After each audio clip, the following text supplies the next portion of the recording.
नमस्कार, जय मां शारदा। अकाया वैदिक एस्ट्रो में एक बार फिर से आपका स्वागत है। मैं हूं पंडित श्याम उपाध्याय और आज मैं उपस्थित हुआ हूं एक बड़े ग्रह राशि परिवर्तन करने जा रहे हैं। 16 नवंबर 2025 को ग्रहों के राजा सूर्य देव अपना राशि परिवर्तन करेंगे। पिछले लगभग 30 से 35 दिनों से अपनी निम्नतम यानी कि नीच राशि तुला में भ्रमण कर रहे थे। वहां पर दैत्य गुरु शुक्राचार्य के साथ युति में थे, तो विपरीत राजयोग का भी निर्माण हो रहा था, या कहे नीच भंग राजयोग का भी निर्माण वहां पर हो रहा था। अब वहां से राशि परिवर्तन करके चले जाएंगे अपने मित्र मंगल देव की राशि वृश्चिक में। वृश्चिक राशि में पहले से ही मंगल और बुध दोनों ग्रह मौजूद हैं।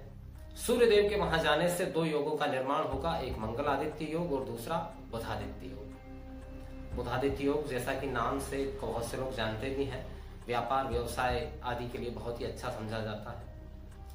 अब बुधादित्य योग का निर्माण यहां पर हो रहा है, जो कुछ राशियों के लिए अत्यंत लाभदायक है और कुछ के लिए थोड़ा एवरेज है और कुछ के लिए नुकसानदायक भी हो सकता है। आज मैं 4 राशियां आपको वो बताऊंगा जिनके लिए यह समय शुभ फलदायी है।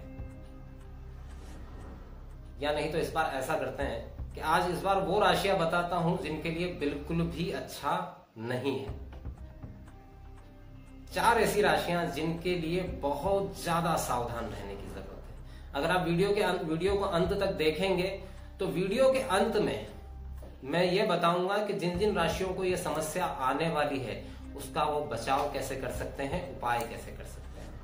हालांकि उपायों की एक बहुत बड़ी बात है, जैसे कि अभी आप कुछ समय से देखते हैं ना इंस्टाग्राम वगैरह पे धन प्राप्ति के उपाय, फलाने उपाय, इस ग्रह को ठीक करने के उपाय, ये चीजें ऐसे नहीं होती हैं। मैं उनके ज्ञान को चैलेंज नहीं कर रहा हूं, लेकिन मेरा कहना यह है कि जब तक आपने किसी व्यक्ति की कुंडली नहीं देखी, उसकी दशा, अंतरदशा, महादशा नहीं देखी, ग्रह उसकी कुंडली में किस स्थिति में है, ये जब तक आपने नहीं देखा, आप सीधे सीधे किसी ग्रह का उपाय अगर किसी को बता रहे हैं तो वो नुकसानदायक भी हो सकता है। मेरी इस बात को ख्याल में रखिएगा। इसलिए सीधे सीधे बस कहे अनुसार कुछ उपाय हैं जो सार्वभौमिक होते हैं, लेकिन मैं तो यहाँ पे देख रहा हूँ सोशल मीडिया पे कि यहाँ किसी भी तरह के उपाय किसी भी समय बताए जा रहे हैं बिना किसी विश्लेषण के, ना कुंडली विश्लेषण किया है, और कई लोग हैं जो इनको सुन के कर भी रहे हैं उपाय।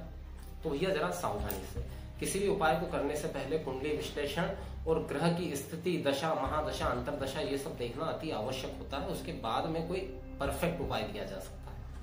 सार्वभौमिक उपाय जो होते हैं वो तो सामान्य होते हैं, कोई भी व्यक्ति कर सकता है। अब अगर हम बात करें 4 राशियों की जिनके लिए बहुत ही ज्यादा सावधान रहने का समय है। देखिए, एक चीज यहां पर मैं ये बता दूं कि मेरा ये जो राशिफल है ये चंद्र राशि आधारित होता है। इसे नामाक्षर या न्यूमरोलॉजी यानी कि अंक ज्योतिष के जो राशियां बताई जाती है उसके अनुसार बिल्कुल भी इसको ना देखा जाए, ठीक है।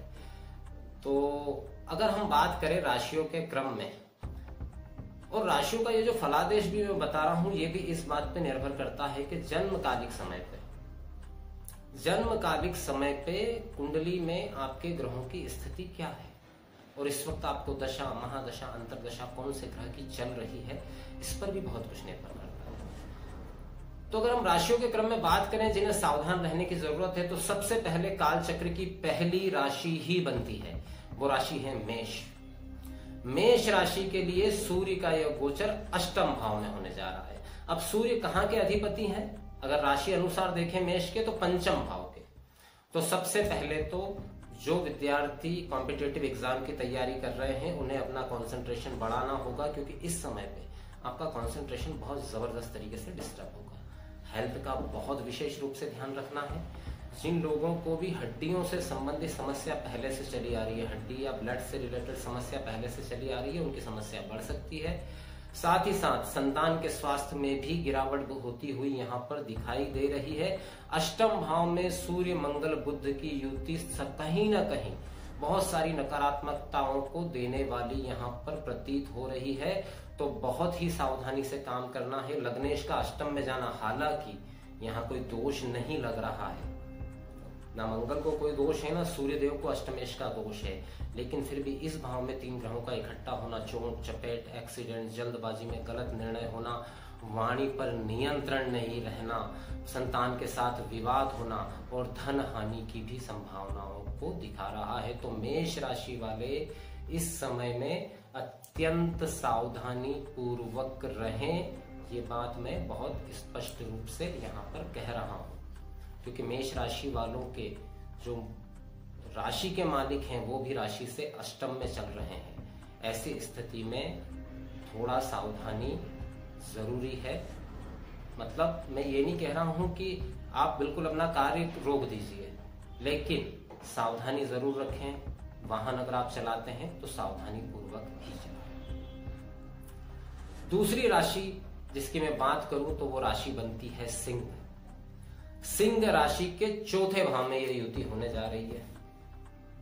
अब देखिए समस्या यहाँ पे क्या है कि एक तो सूर्य राशि के स्वामी हैं सिंह के और जाएंगे चौथे में। वहां मंगल पहले से मौजूद है, बुध पहले से मौजूद है। बुध थोड़े समय के लिए ही है, उसके बाद राशि परिवर्तन कर जाएंगे, वहां पे सूर्य और मंगल की युति वहां पर बनी रहेगी। अब ये जो भाव है ना, चौथा भाव, ये होता है हमारे सुखों का, वाहन का, माता का। इस जगह पर इतने भारी भरकम क्रूर ग्रह बहुत अच्छा फल नहीं देते। हाँ, जो लोग प्रॉपर्टी संबंधित कामों में हैं उन्हें कुछ सफलता मिलती हुई यहाँ पर दिखाई दे रही है। प्रॉपर्टी से संबंधित काम आपका बन सकता है, घर पर चेंज करना चाहते हैं, रिनोवेशन करना चाहते हैं, या आप काम ही प्रॉपर्टी का करते हैं तो कुछ लाभ के सौदे आपको मिलने वाले हैं। लेकिन माता के स्वास्थ्य में गिरावट निश्चित रूप से यहाँ पर होती हुई दिखाई दे रही है। दूसरा क्या है कि ये भाग्येश होकर के चौथे में यहाँ पे मंगल है और सूर्यदेव लग्नेश होकर के यहाँ पर चौथे में है। तो पारिवारिक विवाद, सुख में कमी, टेंशन, तनाव, कई बार वाहन की वजह से तनाव, कार्य बनेंगे लेकिन टेंशन देके बनेंगे, ठीक है ना, क्योंकि बुध भी यहाँ मौजूद है, लाभ स्थान के स्वामी भी यहीं पे है, तो लाभ भी यहीं से मिलना है, लेकिन टेंशन, तनाव, माता के स्वास्थ्य में गिरावट, ये सारी चीजें जो है, मतलब भले ही सीधे तौर पे कोई आर्थिक नुकसान होता हुआ आपको नहीं दिख रहा, लेकिन मानसिक प्रताड़ना, त्रस्त कर देने वाला टाइम है, टेंशन देने वाला टाइम है। दूसरा, अगर आप जैसे कि विवाह आदि के लिए तैयारी कर रहे हैं तो वहां भी थोड़ी सी सावधानी रखें। पारिवारिक विवाद की संभावना यहाँ बहुत ज्यादा बनती हुई दिखाई दे रही है। मित्रों के साथ भी विवाद हो सकता है, क्योंकि इस समय आपका नेचर बहुत चिड़चिड़ा हो जाएगा। तो सिर्फ एक सेगमेंट अगर छोड़ दें, प्रॉपर्टी से संबंधित अगर आपका कोई काम है तो उसमें आपको कोई नुकसान होता हुआ नहीं दिख रहा, लेकिन बाकी मामलों में सावधानी की अत्यंत आवश्यकता है। तो ये हो गई सिंह राशि की बात। अब अगर हम करें तीसरी राशि जिसके लिए थोड़ा समस्या भरा समय रह सकता है, तो वो राशि बनती है धनु। धनु राशि के 12वें भाव में यह योग बनने जा रहा है। अब 12वां भाव विदेश का।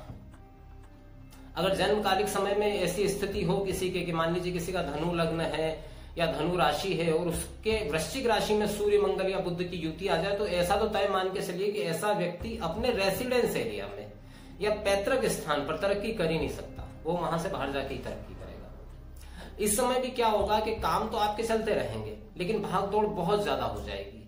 धनु राशि वाले एक बात का बहुत ख्याल रखें कि किसी लीगल प्रॉब्लम में ना फंस जाएं। वो संतान के स्वास्थ्य पर खर्च होता हुआ, अच्छा खासा खर्च होता हुआ दिखाई दे रहा है संतान के स्वास्थ्य पे। भाग्येश 12वें में सूर्यदेव मंगल से युक्त, तो भाग्य का उतना सहयोग नहीं मिल पाएगा।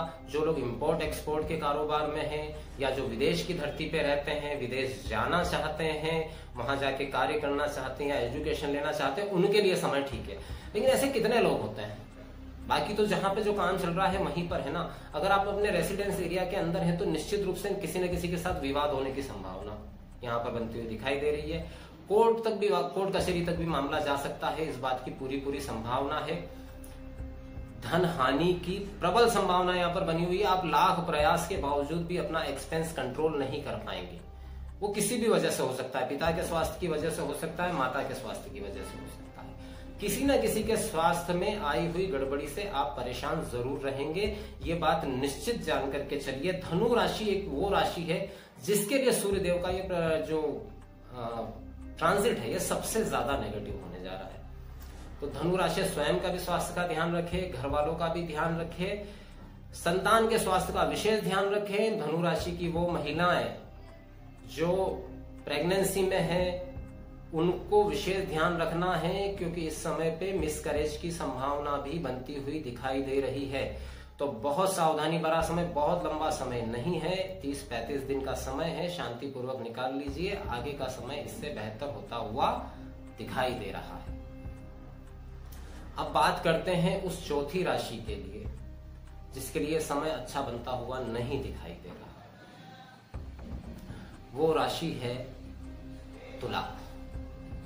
तुला राशि के द्वितीय भाव में ये योग बनने जा रहा है। अब देखिए, एक बात तो है कि तुला राशि से निकल के ही वृश्चिक में जा रहे हैं सूर्यदेव, तो कहीं ना कहीं कुछ चीजों में तो शांति आपको मिलेगी। लेकिन क्योंकि द्वितीय भाव जो है वो है कुटुंब का भाव, संचित धन का भाव, वहां इतने एग्रेसिव ग्रह, जिसको कहते हैं ना अंगारक ग्रह, मंगल को अंगारक ही कहा गया है, अंगारा ही कहा गया है। और अंगारे को अगर अग्नि का सहयोग मिल जाए, समझिए क्या हो सकता है, यानी कि सूर्यदेव का सहयोग वहां पर साथ में, हालांकि मित्र ग्रह हैं दोनों, लेकिन बात तो सीधी सी है ना कि पेट्रोल के पास में अगर अग्नि को रख दिया जाए तो फिर आप समझते हैं क्या हो सकता है। सबसे पहले तुला राशि वाले एक बात का बहुत विशेष ध्यान रखें, क्योंकि तुला राशि वाले अपनी अच्छी वाणी तोल मोल कर बोलने की स्थिति के लिए जाने जाते हैं, वही खराब होने वाली है। वहीं पर सबसे ज्यादा समस्या आने वाली है। सारी समस्याओं की जड़ आपकी वाणी में, आपकी बोली में छुपी हुई है। 30-35 दिन शांति पूर्वक इस समय को निकाल लीजिए। जहां आवश्यकता नहीं है मत बोलिए, बोलिए तो संयमित तरीके से बोलिए, एकदम से अटैकिंग मोड मत रखिए। संचित धन अगर आपके पास में है तो वो कहीं इन्वेस्ट हो सकता है, हालांकि धन के मामले में बहुत ज्यादा नुकसान होता हुआ यहां पर नहीं दिखाई दे रहा है, लेकिन फिर भी व्ययेश ने भी यहां पर युति कर रखी है। बिना वजह की यात्रा, घर वालों के साथ तीव्र विवाद, तीखा विवाद, और वो होगा आपकी वाणी की वजह से, जिससे मानसिक रूप से आप परेशान हो सकते हैं। स्वास्थ्य का ध्यान रखना है, स्वास्थ्य का बहुत विशेष रूप से ध्यान रखना है आपको।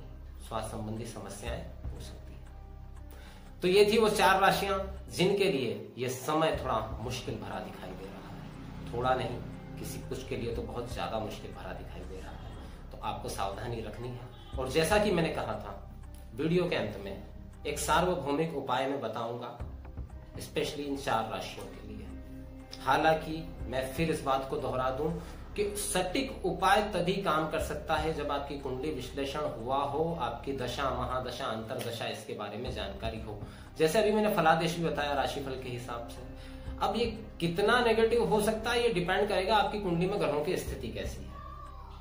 अगर बहुत ज्यादा खराब है और सूर्य की ही दशा, महादशा, अंतरदशा इस समय पे आपको चल रही है, या सूर्य में मंगल का अंतर चल रहा है, तो प्रॉब्लम बढ़ जाएगी।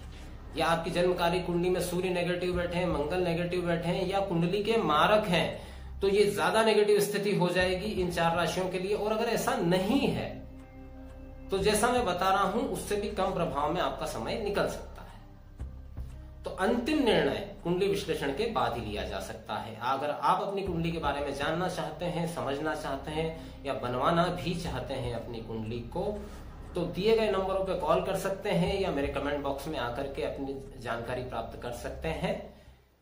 अब बताता हूं उपाय। क्या उपाय करना है आपको? सूर्यदेव और मंगल देव की युति। अब देव स्थान के हिसाब से अगर इस बात को सोचे तो क्या है, सूर्य राजा है।